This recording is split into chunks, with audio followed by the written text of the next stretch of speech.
Un gusto poder saludarles, queridos amigos de Esperanza también, que nos ven en esta ocasión. Estamos iniciando con nuestra segunda conferencia en esta hermosa hora, titulada Las 7 últimas plagas en el marco profético de Armagedón. Así que, bienvenidos todos. Vamos a iniciar en esta hermosa hora haciendo una oración para pedir la bendición de nuestro Dios. Oremos. Amante Padre que estás en el cielo, santificado sea tu nombre. En esta hermosa hora estamos listos para estudiar tu palabra. Envía tu Espíritu Santo que nos enseñe y podamos aprender las grandes cosas y maravillas que usted quiere enseñarnos por medio de su palabra en esta hora. Quédate con nosotros y con nuestros amigos que nos ven. En el nombre de Jesús. Amén. Muy bien, queridos hermanos, en esta hermosa hora vamos a estudiar este maravilloso tema, las 7 últimas plagas y el marco profético del Armagedón. Queridos hermanos, quiero iniciar en esta hora diciendo lo siguiente. Saben que antes de que caigan las plagas, Apocalipsis muestra completamente una escena solemne, especialmente hablando allá en el capítulo 15. Nos dice ahí que el cielo declara que la obra mediadora de Cristo ha llegado a su fin y el mundo queda fijado en su decisión.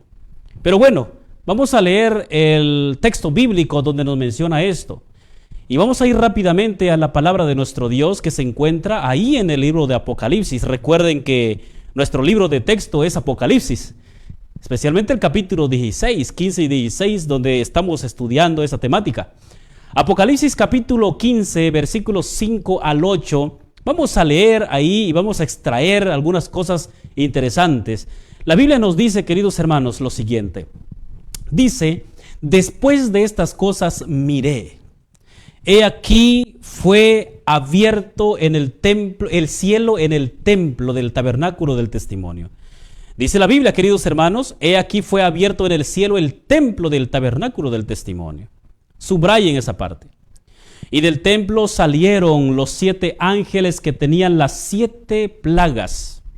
Ahora muestra cómo estaban vestidos esos ángeles, vestidos de lino limpio, resplandeciente y ceñidos alrededor del pecho con cinto de oro.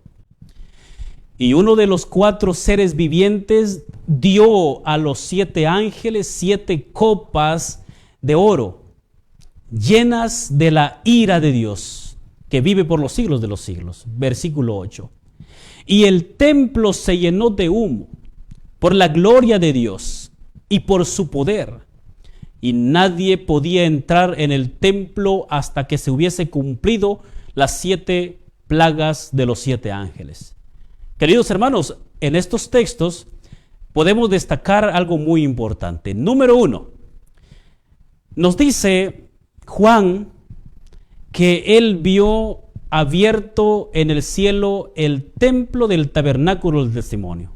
Se está refiriendo obviamente aquí al lugar santísimo, el templo que está en el cielo, el lugar santísimo. Pero en el versículo 8, además de eso, nos dice que el templo se llenó de humo. Fue abierto el templo en el cielo. Luego dice que el templo se llenó de humo por la gloria de Dios.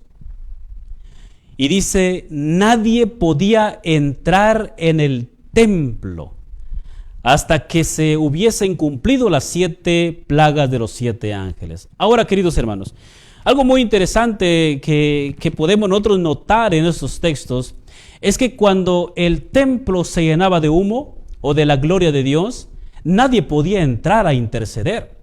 Nadie podía entrar en el templo. Y saben, hermanos, que el capítulo 15... especialmente el versículo 8, tiene su trasfondo en el Antiguo Testamento.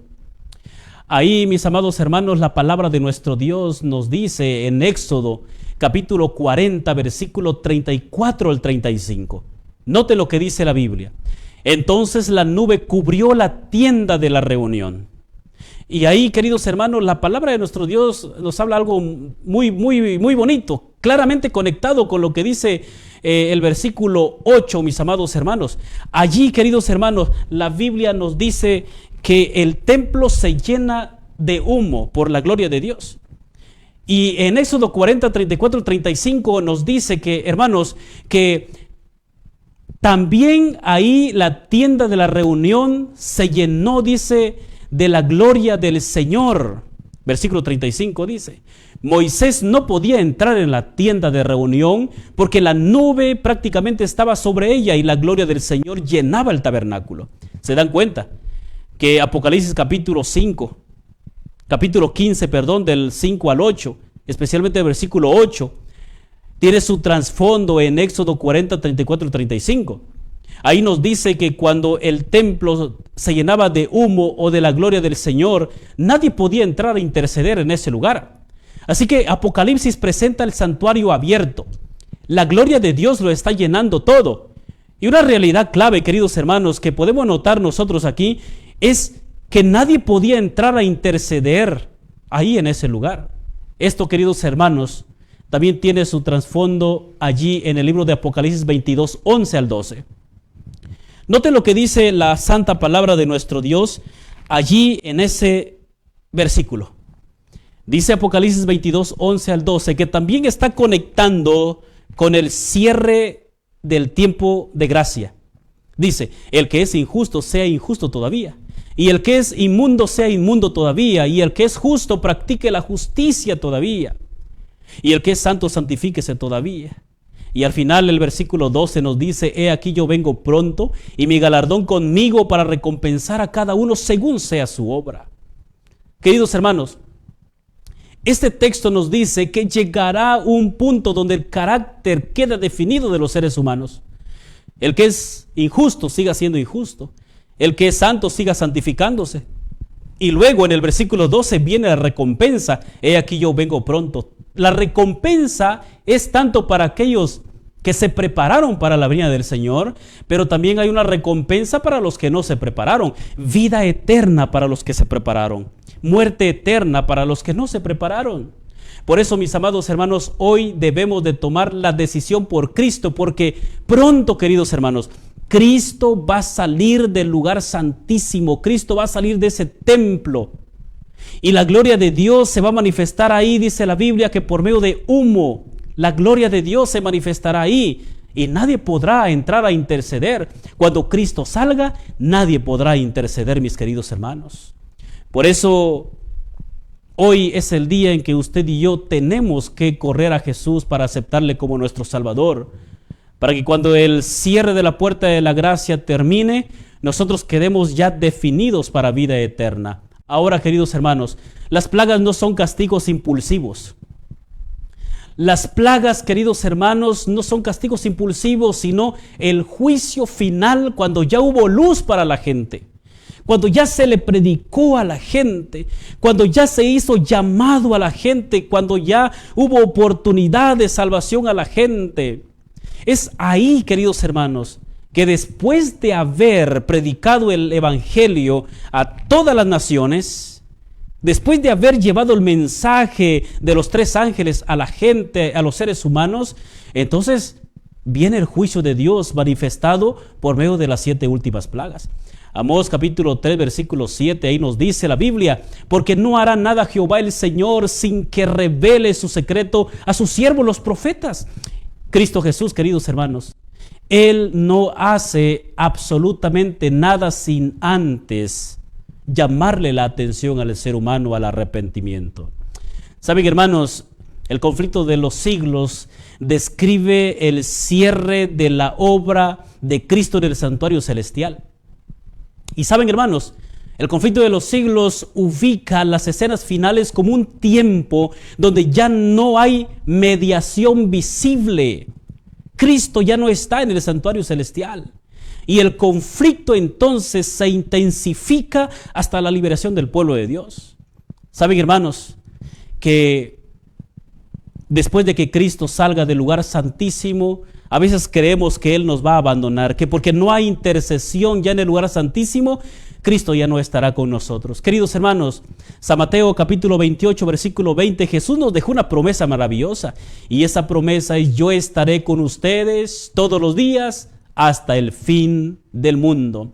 Por eso, queridos hermanos, después del tiempo de gracia caen las plagas, se cierra la puerta de la gracia, ya no hay mediación, pero Jesús no abandona a sus hijos. Y eso es lo maravilloso, la promesa maravillosa que Cristo nos ha dejado para cada uno de nosotros. Él no nos ha abandonado y no nos abandonará. Ahora, ¿cuál es el propósito de las plagas en el marco del gran conflicto? Queridos hermanos, el propósito de las plagas es vindicar el carácter de Dios. Por eso Apocalipsis no presenta las plagas como un acto arbitrario de Dios, sino que Apocalipsis presenta, mis amados hermanos, a las plagas como parte de la vindicación divina de Dios frente a un mundo que eligió el engaño. Lo podemos leer ahí en Apocalipsis 16, 5, 7. Ahí nos dice la Biblia: y oí al ángel de las aguas que decía: justo eres tú, oh Señor, justo eres tú, el que eres y que eras el santo, porque has juzgado estas cosas. Por cuanto derramaron la sangre de los santos y de los profetas, también tú les has dado a beber sangre, pues lo merecen. También oía otro que desde el altar decía: ciertamente, Señor Dios Todopoderoso, tus juicios son verdaderos y justos. Así que aquí, queridos hermanos, aquí Juan está presentando las plagas como parte de la vindicación de Dios. Justo eres tú. Este texto, queridos hermanos, incluye la declaración: justo eres tú, porque has juzgado estas cosas. Por eso nos muestra que aún en el juicio Dios es reconocido como justo, mis queridos hermanos. Ahora, Armagedón, queridos hermanos, Armagedón no es solo un choque de poderes entre el bien y el mal. Armagedón, mis queridos hermanos, es el punto donde queda prácticamente expuesto quién es verdaderamente Dios. La vindicación de Dios: justo eres. Pero también Armagedón, queridos hermanos, Armagedón es el punto donde queda también expuesto quién es realmente Babilonia. Queda expuesto realmente quién es la primera bestia de Apocalipsis 13:1 y la segunda bestia de Apocalipsis capítulo 13, versículo 11. También queda vindicado ahí quién es realmente el falso profeta. Y el día de mañana no se pierdan la conferencia, porque hemos de hablar acerca de esos tres poderes: el dragón, la bestia y el falso profeta. Y vamos a estudiarlo profundamente, quiénes son ellos. Por eso, queridos hermanos, es ahí en Armagedón donde queda expuesto quién es Dios, quién es la bestia, el falso profeta, quién es Babilonia. Y también qué produce el pecado cuando gobierna sin freno en la vida del ser humano. Saben, hermanos, vamos en esta hora a ver un pequeño panorama. No lo vamos a pasar en la pantalla, pero vamos a ver un pequeño panorama acerca de las plagas para ubicar dónde se encuentra Armagedón. Primero, las plagas, queridos hermanos, aparecen ahí en el capítulo 16. Y las plagas siguen un proceso de colapso. Viene la primera, segunda, tercera, cuarta, quinta, sexta y séptima plaga. Pero miren de qué manera va colapsando absolutamente todo. Primero, en la primera plaga dice que viene una úlcera maligna que cae sobre todo lo que tiene la marca de la bestia. Es decir, los que decidieron honrar el domingo como día del Señor y no el sábado. En la segunda bestia nos dice que el mar se convierte en sangre. En la tercera plaga nos dice que también son afectados los ríos y las fuentes de las aguas con sangre. En la cuarta plaga nos dice, queridos hermanos, que el sol llega a quemar con un gran calor a los desobedientes. En la quinta plaga nos dice que viene tinieblas sobre el trono de la bestia. Y en la sexta plaga, queridos hermanos, aparece ahí que el río Éufrates se seca y aparece ahí una reunión mundial llamada Armagedón. Pero también ahí, queridos hermanos, nos dice, hecho está, aparece un terremoto y también se produce la caída final de Babilonia. ¿Se dieron cuenta en dónde está ubicado el Armagedón, la batalla del Armagedón? Queridos hermanos, Armagedón ocurre en la sexta plaga, justo antes del desenlace total de la séptima plaga, porque la séptima plaga nos habla acerca de la venida de Jesús. Ahora, la sexta plaga dice lo siguiente en Apocalipsis capítulo 16, versículo 12. El sexto ángel derramó su copa sobre el gran río Éufrates. Pongan mucha atención. El sexto ángel derramó su copa sobre el gran río Éufrates. ¿Y qué pasó cuando el ángel derramó su copa sobre el río Éufrates? La Biblia dice, y el agua de este se secó. El agua del río Éufrates se secó para que estuviese preparado el camino a los reyes del oriente. ¿Qué podemos hablar o qué podemos decir de este texto? Queridos hermanos, aquí el lenguaje es altamente simbólico. En la Biblia, ustedes no me dejarán mentir, los estudiosos de la profecía, en la Biblia nos dice que las aguas, queridos hermanos, representan pueblos. Pero vamos a leer el texto. Apocalipsis 17:15 dice, me dijo también, las aguas que has visto donde la ramera se sienta son pueblos, muchedumbres, naciones y lenguas. Ahora, la Biblia dice que el sexto ángel derrama su copa sobre el río Éufrates. ¿Y qué pasa con el río Éufrates? Se secan las aguas. Queridos hermanos, esto nos da una clave para entender el lenguaje simbólico que está ahí plasmado. El Éufrates está asociado con el sostén de Babilonia. Ustedes se dan cuenta, queridos hermanos, que la Babilonia antigua, prácticamente, ustedes se dan cuenta, y si ustedes investigan geográficamente, el río pasaba por en medio de Babilonia. Era las aguas, era ese río que le daba vida a Babilonia, dentro de Babilonia. El agua era la fuente de vida, literalmente dentro de Babilonia. Ellos no tenían por qué salir de Babilonia para ir a traer aguas, para regar los sembradíos. No. Ellos tenían el río prácticamente dentro de Babilonia. Ustedes se dan cuenta, hermanos, que cuando Babilonia cayó, ustedes se dan cuenta que fue desviado el cauce del río Éufrates.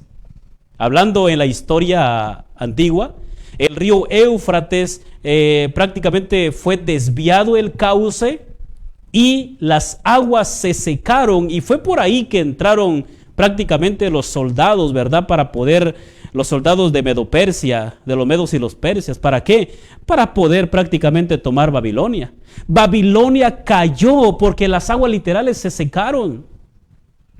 Ahora, queridos hermanos, el río Éufrates sostenía a Babilonia, pero cuando se secó prácticamente cayó Babilonia.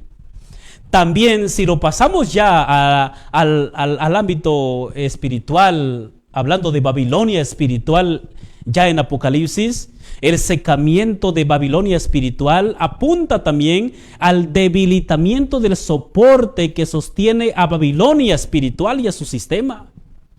Y aquí nosotros podemos ver un principio profético. Noten, lo que parecía firme en Babilonia, al secarse las aguas espirituales, muchedumbres, como dice por ahí la palabra de Dios, aguas representan a gentes, muchedumbres y naciones. Es decir, que cuando abandonan Babilonia, cuando las dejan de apoyar todas las naciones, entonces Babilonia se desploma, ya no tiene apoyo. El sistema babilónico pierde su apoyo de masas, pierde su apoyo de gente. Aunque la Biblia dice, ¿verdad?, que intenta recuperar el control por medio del engaño. Pero claramente nos dice, queridos hermanos, el principio profético, que así como cayó Babilonia antigua, las aguas se le secaron y cayó, así también la Babilonia espiritual dejará de recibir el apoyo de masas, de gentes que le apoyaba, los reyes de la tierra, y prácticamente Babilonia espiritual caerá porque ya no recibirá apoyo.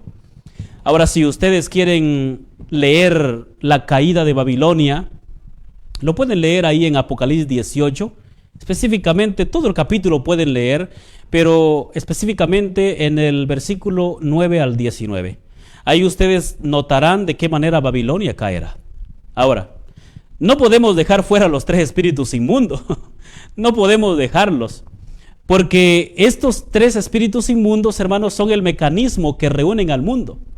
Reúnen al mundo esos tres espíritus inmundos, pero todas las gentes, los reyes de la tierra que apoyan Babilonia, prácticamente la abandonan. Los tres espíritus los reúnen, pero después abandonan a Babilonia y es cuando cae. Ahora, miren, hermanos, la clave del capítulo no es solo el Éufrates, aunque ya hemos estudiado el secamiento del Éufrates espiritual. La clave del capítulo no es solamente el río Éufrates, sino el método de reunión. Cuando leemos Apocalipsis 16, 13 al 14, nos dice la Biblia que de ahí salen tres espíritus inmundos, hacen señales y van a los reyes de la tierra. Esto, queridos hermanos, enseña que Armagedón se prepara, número uno, con engaño espiritual para reunir a las gentes, a las masas. Engaño espiritual. Falsas señales, falsos milagros. También esto enseña que Armagedón se prepara por propaganda religiosa. O sea que va y convence a la gente, convence la conciencia de la gente, haciéndoles creer que prácticamente el diablo es el Cristo. Porque acuérdense que el enemigo se pasará por Cristo. Por eso se le llama el anticristo. Convencerá a la gente de que el Cristo ha venido. Convencerá a la gente, queridos hermanos, de que el anticristo ha cambiado el sábado por el domingo. Y que el mismo Dios ha dicho de que hay que adorar en ese día. Convencerá a la conciencia de la gente. Pero también Armagedón se prepara por una alianza política. Todos los reyes de la tierra se unirán para imponer una salida salvadora. Queridos hermanos, este punto conecta con Apocalipsis 13, 13 al 14, donde nos habla acerca de la segunda bestia que representa a Estados Unidos. Mañana vamos a ver más de eso. La Biblia dice, también hace grandes señales de tal manera que aún hace descender fuego del cielo a la tierra, mandando a los moradores de la tierra que le hagan imagen a la bestia que tiene la herida de espada y vivió. Estas son señales, queridos hermanos, que utilizará el diablo para engañar a todo el mundo.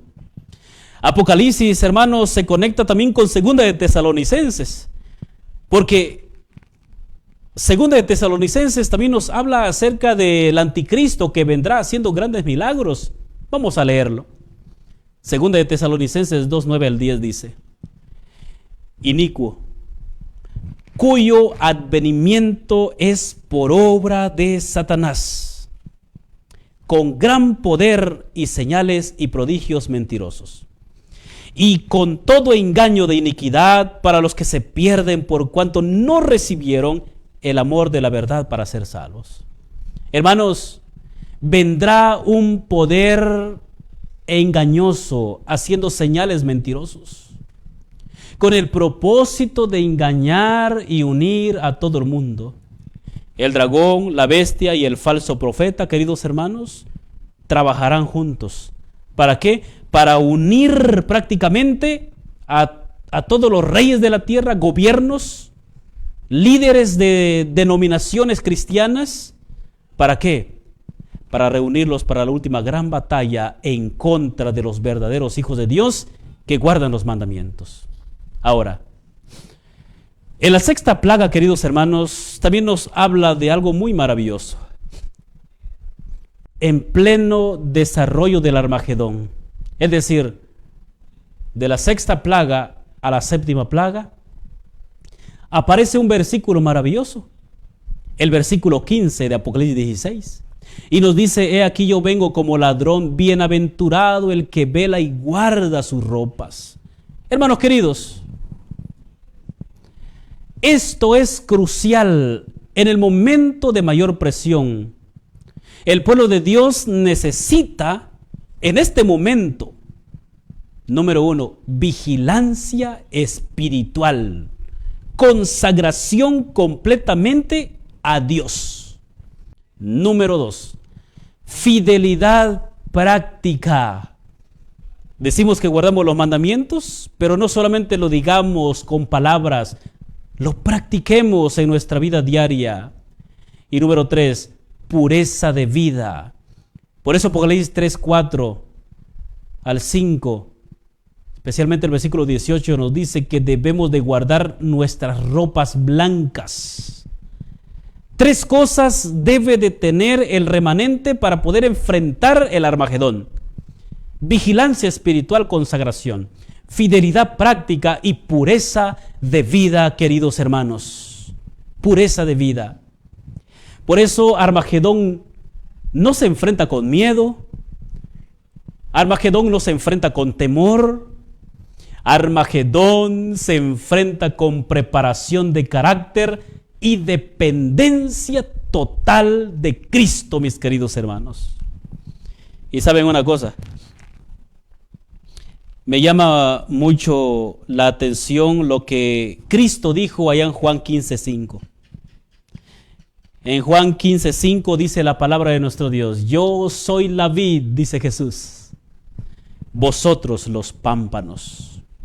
Sí, mis amados hermanos, el que permanece en mí, dice el Señor, y yo en él, este lleva mucho fruto. Y noten la última frase que dice la Biblia: porque separados de mí nada podéis hacer. Así que Armagedón, mis amados hermanos, se debe de enfrentar con preparación del carácter y dependencia total de Cristo Jesús. Amados hermanos, después de la reunión del Armagedón, el capítulo llega a su clímax. Hablando del capítulo 16, por supuesto. La Biblia nos dice en el versículo 17, hecho está. Y cuando se pronuncia la palabra hecho está, cuando llega a su clímax ya en la batalla del Armagedón y dice hecho está, entonces, queridos hermanos, el versículo 19 dice: la gran ciudad fue dividida y Babilonia vino en memoria. Amados hermanos, estas son buenas noticias, porque es ahí cuando Babilonia prácticamente se le quitará el apoyo de las masas de gentes. Se le quitará el apoyo, queridos hermanos, de los reyes de la tierra. El final muestra que el sistema que parecía invencible, hablando de Babilonia, cae, queridos hermanos, bajo el juicio divino. Armagedón es el punto de reunión. La séptima plaga es el golpe final que desmorona el orden rebelde de Babilonia. Y estas son buenas noticias, mis amados hermanos, porque llegará un momento cuando leemos nosotros Daniel capítulo 2, nos dice que Daniel vio una piedra que venía, queridos hermanos, que fue cortada no con mano humana, que venía y golpeó directamente a la imagen que Nabucodonosor soñó. Y la Biblia, hermanos, nos dice que cuando esta piedra golpeó a esta imagen, dice que todos los reinos prácticamente quedaron ceniza, no quedó absolutamente nada allí. Aunque reinó Babilonia, Medo-Persia, Grecia, Roma pagana, Roma papal. Pero llegará un momento, queridos hermanos, en que esa piedra pronto vendrá, le pegará a todos los reinos de este mundo. Y el único reino que quedará en esta tierra será el reino de Dios, mis amados hermanos. Y es por eso que Cristo no puede reinar, queridos hermanos, sin su reino. Él tiene que venir, queridos hermanos, por sus hijos, por su reino, para que comience a gobernar. Hermanos queridos, las 7 plagas son el marco profético donde Armagedón cobra sentido. Armagedón no es un capítulo suelto. Es el momento en que después del cierre de la gracia, el mundo es reunido por engaño espiritual para el choque final y Dios declara hecho está, derribando a Babilonia. Y por la gracia y la misericordia de Cristo, libera a su pueblo de las ataduras del diablo. Amados hermanos, yo quiero ir finalizando en esta hermosa hora. El tiempo de gracia pronto se va a cerrar. Esté usted preparado o no, el tiempo de gracia llegará a su fin en un tiempo no muy distante. Y cuando el tiempo de gracia se termine, cuando Cristo deje de interceder en el lugar santísimo y el templo se llene de humo, las plagas salgan, se terminará el tiempo de salvación. Sí. Hay un texto que se encuentra allá en 2 de Corintios capítulo 6 versículo 2. Y note lo que dice la Biblia. Porque dice, en tiempo aceptable te he oído, y en día de salvación te he socorrido. Ahora noten lo que dice. He aquí, ahora es el tiempo aceptable. ¿Cuándo es el tiempo de salvación, hermanos? Ahora que todavía la puerta de la gracia está abierta, como en los días de Noé. Mientras la puerta de la gracia, mientras la puerta del arca estaba abierta allá en tiempos de Noé, había salvación. Pero cuando se cerró ya no lo había. Lo mismo está pasando. Cristo saldrá pronto del lugar santísimo, se cierra la puerta de la misericordia, de la gracia, se termina el tiempo de la salvación. Y por eso 2 de Corintios nos dice, hermanos, estoy leyendo la versión 1909, nos dice, he aquí ahora es el tiempo aceptable. He aquí ahora es el día de salvación. No perdamos esa oportunidad, mis queridos hermanos. Este pasaje, hermanos, cita Isaías 49:8 y enfatiza que el momento para recibir la gracia y la salvación de Dios es ahora, sin postergar la decisión de acercarse a Él. Muchas veces decimos, lo voy a pensar. Queridos hermanos, no postergues tu decisión. Apocalipsis 3:20 nos presenta una imagen maravillosa del amor de Dios. Apocalipsis 3:20 nos dice, he aquí yo estoy a la puerta y llamo. Si alguno oyere mi voz y abre la puerta, entraré a él, cenaré con él y él conmigo. Hermanos queridos, de nosotros depende si Cristo entra en nuestra vida y hace un cambio. Jesús está tocando la puerta del corazón en este momento, incluso si tú me estás escuchando. Ya te han hecho invitaciones en campañas, en visitas a tu casa, y en esta ocasión se te está haciendo la invitación por medio de las redes sociales para que aceptes a Cristo. Hermano querido, amigo de esperanza, no postergues tu decisión. 2 de Corintios dice, he aquí ahora es el día de salvación. Hoy tienes que rendirte a los pies de Cristo. Hoy es tu oportunidad para aceptar a Cristo como tu Salvador, porque el tiempo de gracia pronto se va a terminar. ¿Estás dispuesto en esta hermosa hora a responder a ese toque que Cristo le está haciendo a la puerta de tu corazón? ¿Deseas hoy abrir la puerta de tu corazón para que Jesús entre a tu vida y estés preparado para el día cuando Cristo regrese por segunda vez y estar listo para la batalla del Armagedón? Si tu respuesta es sí en esta hora, ahí donde estás, cierra tus ojos conmigo y vamos a orar. Amado Padre, gracias porque llegará un momento en que todo lo que vemos alrededor nuestro se terminará. Solo es cuestión de tiempo. Danos paciencia. Todos los sufrimientos, todas las preocupaciones, dolores, enfermedades que hay en este mundo pronto terminará. Porque tu promesa dice, hecho está, he aquí vengo pronto. Padre maravilloso, aquí estamos, listos, Señor, preparados para encontrarnos contigo. Pero tu palabra dice que todavía tú no has venido a este mundo porque todavía hay mucha gente que necesita aceptarle a usted. Quizás en esta hora algún amigo de esperanza está sintiendo el llamado a que corra a tus pies. En esta hora, Padre maravilloso, dale esa oportunidad para que te pueda aceptar como su único Salvador y prepararse para el día de tu venida. Gracias, Señor, porque la Biblia nos da la luz y nos dice que Babilonia pronto va a terminar. Todos los reinos de esta tierra pronto quedarán destruidos y solamente quedará el reino de Cristo, donde vamos a reinar juntamente con Él. Gracias por tu palabra, maravilloso Jesús. Y permite que este mensaje nos ayude a prepararnos para el encuentro con Jesús en las nubes de los cielos. Bendice a nuestros amigos de Esperanza, a nuestros hermanos que nos escuchan, y que en esta hora tu palabra pueda quedar impregnada en la mente y en el corazón. Gracias te damos en esta hora, en el nombre de Jesús. Amén. Amados hermanos, estamos invitados para nuestra tercera conferencia, no se lo pierdan.